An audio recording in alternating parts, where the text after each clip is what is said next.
Yo, what up? I'm Damon Campbell, founder of Music'sMyLife.com, checking into the rehab tour here in Grand Rapids, Michigan. Joining me is Lecrae, who is at the forefront of Christian hip-hop. Would you like to introduce yourself further? Yeah, what's going on? This is your man Lecrae, a.k.a. Creasy, a.k.a. Crayola. Just a bond-serving man. I love speaking truth through my lyrics, so that's why I'm here. Yeah. Now, to show you my appreciation for your time, I know you're working up an appetite out here. Stopped by around the corner on the way here. He loves me and hates me at the same time, yo. Some Krispy Kreme for you. That's what's up, man. This is a terrible addiction of mine, and so he loves me and he hates me at the same time. He's feeding my addictions. It's cool though. Maybe I could there's two in there. Maybe I'll just take one of them and. You want to share the burden? Yeah. Okay. We'll get through it together. We'll pray about it actually, because I don't know. You gave them to me. Okay. So I may have to just. It's cool though. Appreciate that. Yeah, no doubt. Now, it's extremely unfortunate, but Christian hip hop oftentimes gets kind of a bad rap, pun intended for the rap part. Yeah. A lot of people look at it as maybe an oxymoron. Some people would even go as far as to say that some of it's corny. Yeah. But one of the reasons that I think you do it so well and that you're so successful with it is that not only are you authentically Christian, but at the same time, you're authentically hip-hop. What measures do you take to ensure that you're offering a quality product? I think that's crucial. It's just, I mean, this is what I do. This is the you know, what I feel like God has created me to do in so many ways, and it's a craft. And I think, you know, you're supposed to be skilled in your craft, whatever it is that you do. So just like I wouldn't ask somebody to come build my house just because he's a Christian. Like, I want you to be a home builder, a good carpenter, before you can come build me a house. So your faith really doesn't have a whole lot to do with it in that moment. Well, I say so in the same regard. I think people, they're like, well, I want your music, but it needs to be good music. And just because you're a Christian doesn't mean I'm going to buy your music. And so I think, and some people aren't Christian and they like the music just because it's quality. So we really work hard to put our best foot forward with the music. And I think that if you want people to listen to your message, then you really do have to put your best foot forward in your craft. So, okay. Yeah.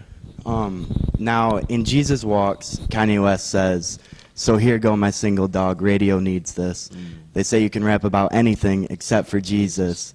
That means guns, sex, lies, videotape. But if I talk about God, my record won't get played.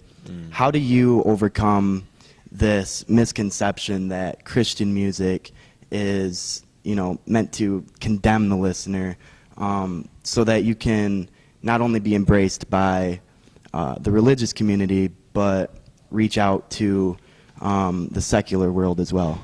Yeah, I think there's been some great forerunners for me in terms of reaching the religious community, and I feel like a forerunner for helping new artists reach into a mainstream audience. I don't think I'm as successful as, you know, we'd like to see me be in that arena, but I think there's some roads being paved, relationships being built. And I think when people get to know you and they say, okay, like, this is like the dude isn't trying to come in here and beat us over the head and punch us in the stomach. Like, he's sincere and he cares about us.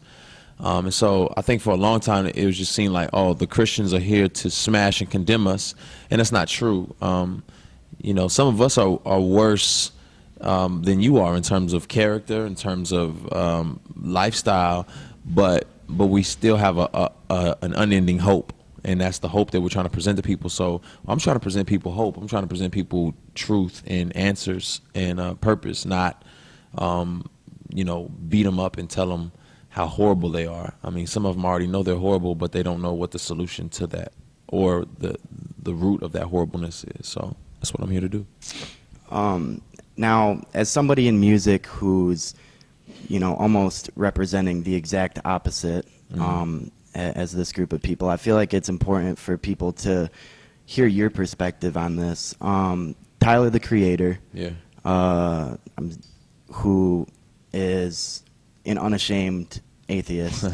And his collective, Odd Future, Yeah. Wolfgang Kill Them All, are stirring up all sorts of controversy, not just for their antics, but more importantly, you know, the content of their music. Yeah.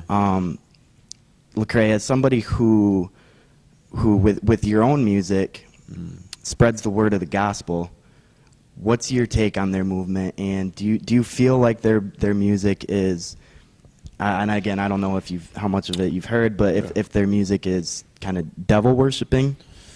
I mean, technically, if we get like scriptural and technical, everybody who doesn't love Jesus is ultimately following what the Bible calls the prince and the power of the air. Like, you're just following your own passions and your own lusts, and you're just kind of running a rat race. And so some people are more vocal about it and more candid about it, and some people realize it and recognize it and are adamant about it.